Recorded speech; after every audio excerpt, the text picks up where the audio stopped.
네, 안녕하세요. 이번 60회 변리사 시험에 합격한 나지혜라고 합니다. 만나서 반갑습니다. 네, 제가 잠이 안 오더라고요. 너무 긴장돼서. 그래서 오늘 너무 고민이 되는데 잘 들어주시길 바랄게요. 그리고 여러분들이 와주셨는데 이게 헛되지 않기 위해서 제가 되게 무슨 말을 해야 될까 고민을 많이 했는데, 뭔가 과목별로 어떤 교재를 봤는지, 어떤 강의를 들었는지, 뭐 어떻게 공부했는지는 사실 사람 성향마다 다르다고 생각해요. 뭔가 이해를 뭔가 완벽하게 하고 싶은 사람도 있고, 뭐 암기를 좀 더 탄탄히 하고 싶은 사람도 있고, 뭔가 방법은 되게 다양하기 때문에 방금 수석분 말씀도 좋으셨고 그 뒤에 종합반 분들도 공부법에 대해서 뭐 많이 말씀해 주실 것 같아서 저는 그냥 공부 자극, 뭔가 마인드 세팅 이런 거 위주로 준비를 했습니다. 그리고 저는 제가 공부하면서 합격할 때 좀 필요한 것들, 중요한 것들을 말씀드리고 싶은데요. 제가 이렇게 적어놨는데 이렇게 순서대로 설명을 해드릴게요. 첫 번째로는 마음가짐. 이번이 안 되면 안 된다는 마음으로 공부를 해야 된다라는 게 중요한 마음가짐인 것 같아요. 제가 공부 방법이나 공부 시간도 되게 중요하거든요. 근데 무엇보다 공부에 임하는 자세가 제일 중요하지 않나 하는 생각을 기득 준비하면서 많이 했어요. 공부하면서 되게 여러 사람을 만나고 여러 성향의 사람들을 봤는데, 뭔가 주변에 공부하다 보면 딱 봐도 와, 쟤는 될 것 같다 하는 애들이 있잖아요. 근데 그런 사람들을 분석해 보니까 보통 되게 간절한 사람들, 되게 열정이 가득한 사람들이더라고요. 그리고 그런 사람들이 거의 대부분 이번에도 합격을 했어요. 그래서 저는 이번에 꼭 붙는다 이런 마음가짐으로 공부하시는 게 되게 중요한 마음가짐이라고 생각해서 소개를 해드리고 싶어요. 제가 아무리 그 좋은 차를 타고 좋은 도로를 달려도 저희가 연료가 없으면 차가 안 나가잖아요. 그런 것처럼 머리가 똑똑하다, 뭐 내가 장수생이라서 오래 공부했다, 이런 게 합격에 필요한 게 아니라 진짜 이번 해에 내가 얼마나 치열하게 했는가, 얼마나 열정적으로 공부했는가, 이게 조금 키포인트인 것 같아요. 그래서 이번이 안 된다면, 이번에 안 되면 안 된다 하는 그런 간절함이나 내가 남들보다 되게 잘하고 싶다 이런 승부욕, 그리고 뭐 합격하면 뭐 놀러 가야지, 뭐 해야지 하는 그런 동기부여들, 이런 것들이 되게 좋은 연료가 돼서 공부의 탄력을 높일 수 있다고 생각합니다. 제가 동차 때 되게 처참했는데요. 그 이유가 뭔가 생각을 해보니까 나는 당연히 동차니까 안 될 거야. 난 동차인데 뭐 되겠어? 약간 그랬거든요. 그래서 공부도 되게 설렁설렁한 것 같아요. 그런데 그 해에 동차로 합격하신 분들이 주변에 꽤 있더라고요. 그래서 보니까 막 엄청 열심히 했대요. 내가 기득보다 시간이 없으니까 더 배로 열심히 해야지.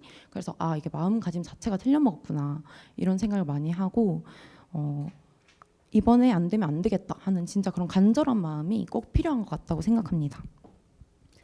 그리고 또 다음으로 말씀드리고 싶은 거는 공부 방향성 잡기인데요. 자신의 단점을 빨리 찾는 게 이 시험을 빨리 붙는 또 포인트인 것 같아요. 그 작년 59기 수석분이 뭐 AI가 돼서 나의 단점을 분석하고 그걸 뭔가 코드를 짜맞추듯이 이제 해결했다라고 하셨는데, 제가 그걸 보고 되게 감명 깊었거든요. 약간 저는 이때까지 동차 때는 그냥 공부를 한다는 그 약간 만족감을 채우기 위해서 내가 뭐 어떤 공부를 하는지도 모르고 어떤 게 잘못됐는지도 모르고 그냥 책상 앞에 앉아서 시간 보내면 내가 공부했구나, 뿌듯하다라고 생각을 했던 것 같은데, 뭔가 기득 때는 매주 매달 내가 이번 주에는 뭐가 좀 잘못된 것 같고 이번 달에 이런 거를 시도했는데 별로였고, 이런 식으로 되게 피드백을 많이 했었어요. 그래서 그런 것들이 방향성 잡아가는 거에 좀 중요하지 않나라는 생각이 들었고요. 저는 제 경험을 좀 많이 가져왔는데, 제가 단점이 첫 번째로 잠이 너무 많아요. 제가 잠이 너무 많고 아침에 일찍 일어나서 밤늦게까지 공부하는 스타일이 아니었어요. 그래서 아침에 일어나는 게 너무 힘든 거예요. 그래서 일주일에 많을 때는 3번? 아침에 이 출석 체크를 종합반에서 하거든요. 근데 출석 체크를 못한 적도 있고 아침에 일어나는 게 너무 힘들어가지고 9시까지 오는 것도 힘들었어요. 그래서 전 기상 스터디 같은 거 인증을 할 수 있는 수단을 만들고 또 누구 보고 깨워달라고 하고 막 전화해서 깨워주면 안 되겠냐 이렇게 뭔가 좀 제 스스로 그걸 극복하려고 되게 노력을 많이 했던 것 같아요. 그리고 제가 파워 P거든요. 그래서 엄청 즉흥적이에요. 뭔가 공부하다가도 놀고 싶은 마음이 들면 오늘 하루 놀아도 되지 않나? 이런 해이한 마음도 자주 들고 또 막 4월, 5월 되면 벚꽃 보러 갈까? 이런 생각도 들고 막 GS도 대형 GS를 가면은 나 한 명쯤 빠진다고 티가 나겠어? 이런 생각 되게 많이 했거든요. 근데 이거를 좀 동사 때 생각을 해보고 기득 때는 이런 실수를 반복하면 안 되겠다라는 생각에 저는 오히려 대형 강의가 아니라 소형 강의를 선택했어요. 나는 대형에 가면 답지 안 해도 티가 안 나니까 약간 쓰다가 손목 아픈데 3번은 목차만 잡을까? 4번은 답만 내려볼까? 막 이랬었거든요. 그래서 소수 강의를 들었어요. 소수 강의는 몇 명 안 들으니까 안 오면 다음 주에 물어봐요. 왜 안 오셨어요? 뭐 답지를 안 내면 수강번호 몇 번님 답지가 안 한던데요. 막 그렇게 되게 내가 꼭 해야 된다는 압박감이 있잖아요. 그래서 제가 민소를 4월에 들었는데 1대1 수업을 신청했어요. 제가 혼자 신청한 거예요. 그래서 물어보시더라고요. 학원에서 혹시 들으실 거예요? 이 수업 없앨 수도 있는데 근데 제가 이건 기회다. 1대1이면 내가 안 오면 이 수업은 그날 없는 거잖아요. 그럼 나는 이 수업의 그 유지를 위해서 내가 맨날 와야겠다 이런 생각을 해가지고 또 답지도 제 것만 보시니까 얼마나 꼼꼼하게 보겠어요. 그래서 공부 안 하면 진짜 큰일 나겠다 이런 생각으로 소수 강의를 좀 많이 활용했었던 것 같아요. 그래서 뭔가 내가 어떤 거에 단점이 있고 어떤 거에 약한지 이걸 분석해서 어떻게 이거를 극복할 수 있을까 이거를 좀 자주 생각하다 보면 이렇게 좀 방향이 틀어지더라도 다시 돌아가고 방향이 좀 엇나가더라도 돌아가고 이런 것 같아서 뭔가 내가 공부할 때 단점 이런 것들을 좀 계속 상기하면서 공부하는 게 좀 빨리 붙는 데 도움이 되지 않나 싶습니다. 네, 그리고 답안지학 이게 좀 거창하게 썼는데 별건 아니고요. 뭔가 좋은 내용을 더 좋아 보이게 할 수 있는 방법이 뭘까에 대한 고민에 대한 내용인데요. 제가 뭔가 좀 이게 재수 없게 들리실 수도 있겠지만 제 글씨가 되게 예쁜 편이에요. 그래서 제가 인스타그램을 하거든요. 근데 이렇게 제 답안지를 찍어서 올리면 다들 글자가 너무 예쁘다 뭐 그러시는 거예요. 근데 저는 그걸 듣고도 근데 글자는 글자고 가독성은 약간 별개의 문제라고 생각했어요. 글씨가 예쁜 게 아니라 난 내용이 잘 읽히는 답지를 쓰고 싶다. 그래서 뭔가 그런 칭찬에도 안주하지 않고 어떻게 하면 내 답지의 가독성을 높일 수 있을까 이런 고민을 많이 했었어요. 사실 저희가 공부를 어느 정도 했다고 하면 다들 사실 아는 내용은 비슷비슷한 수준이거든요.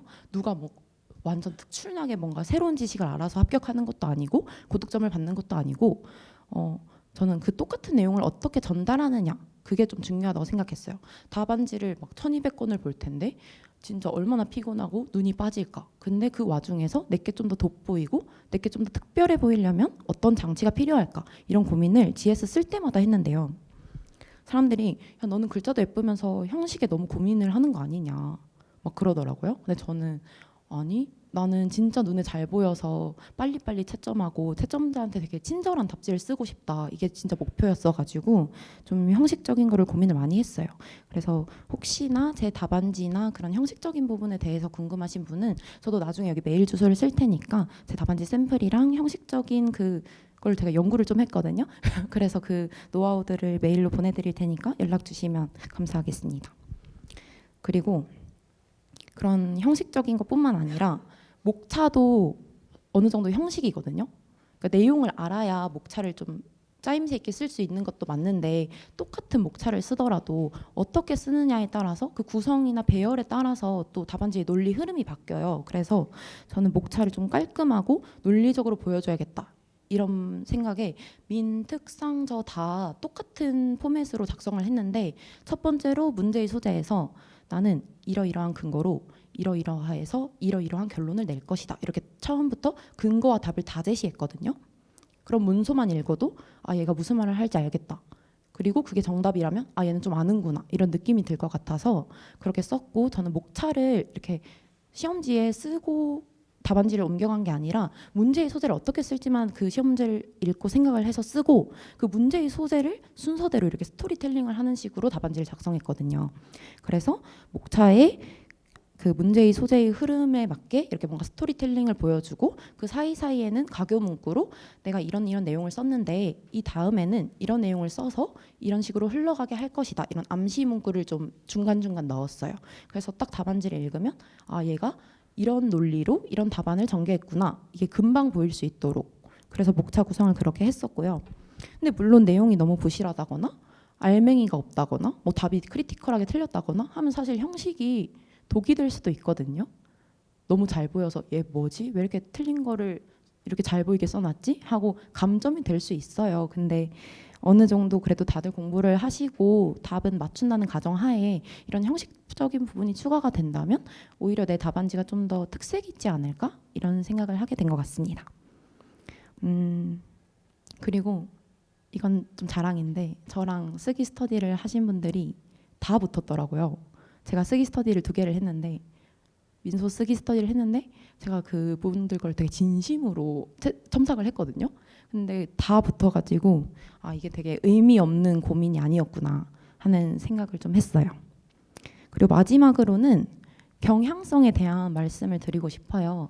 제가 이번 시험을 보고 아, 나 민소 좀 잘 본 것 같다 생각이 들었거든요. 그래서 엄마한테 카톡으로 엄마 나 민소 좀 잘 본 듯? 이렇게 보냈어요. 그리고 첫날에 특허 상표는 조금 애매하다. 왜냐면 제가 특허를 소설문 하나를 못 봤어요. 왜냐면 있는지 몰랐거든요. 이번 시험 혹시 동차 쳐보신 분들이나 이렇게 시험 봐보신 분들 알겠지만 그 막 괄호 1번, 괄호 2번 막 문제가 엄청 쪼개지고 많았잖아요. 길고. 그래서 제가 소설문 하나를 못 본 거예요. 근데 그거를 종치고 알았어요. 종치고 이하 여백 쓰고 와 잘했네 했는데 갑자기 소설문이 빠져 있는 거예요. 그래서 아, 특허 좀 위험하다 이런 생각을 했었거든요. 근데 점수를 보면 아시겠지만 제가 특허가 되게 고득점을 하고 민소를 좀 망했어요. 그래서 아, 정말 경향성이 없다. 내가 생각하는 거랑 점수는 너무 다르다. 그리고 내가 어떤 부분을 강조하는 게 그 채점자와의 합이 또 맞아야 되는데 그것도 잘 모르겠다. 그래서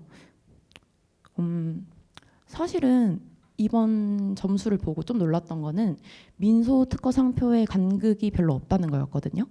원래는 민소가 되게 중요하니까 사람들이 아, 상표는 동차나 기득이나 점수 똑같아 막 이러잖아요.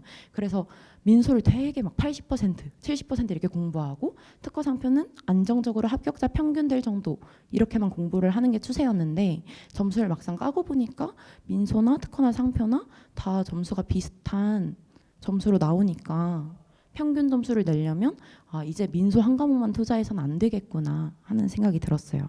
그래서 이 시험이 경향성이 없는 게 경향이라 어떤 채점자를 만나도 내가 좀 중도를 갈 수 있는 답안을 써야겠다.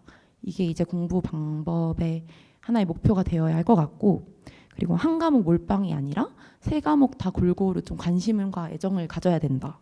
그리고 뭔가 암기파 이해파 이렇게 나눠지지 않고 어느 해는 사실 논리적인 전개를 궁금해하는 문제도 많이 나오고 어떤 거는 그냥 판례 아는 거 다 써라 하는 문제도 나오고 경향성이 너무 없다 보니까 그냥 어느 정도 모든 거를 적절히 평균 이상 가져가야 된다라는 생각이 든 거예요. 그래서 이제 전략을 찾기보다 전략 없이 우직하게 뭔가 경향성에 휘둘리지 않는 좀 견고한 답안을 만드는 게 이제 앞으로의 과제가 아닐까 하는 생각이 들었습니다.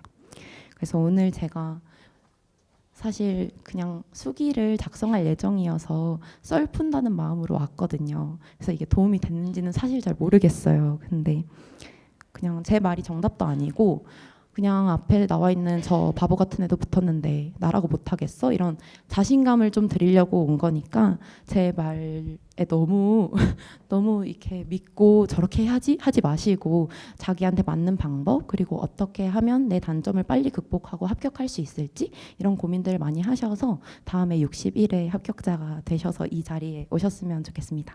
네, 들어주셔서 정말 감사합니다.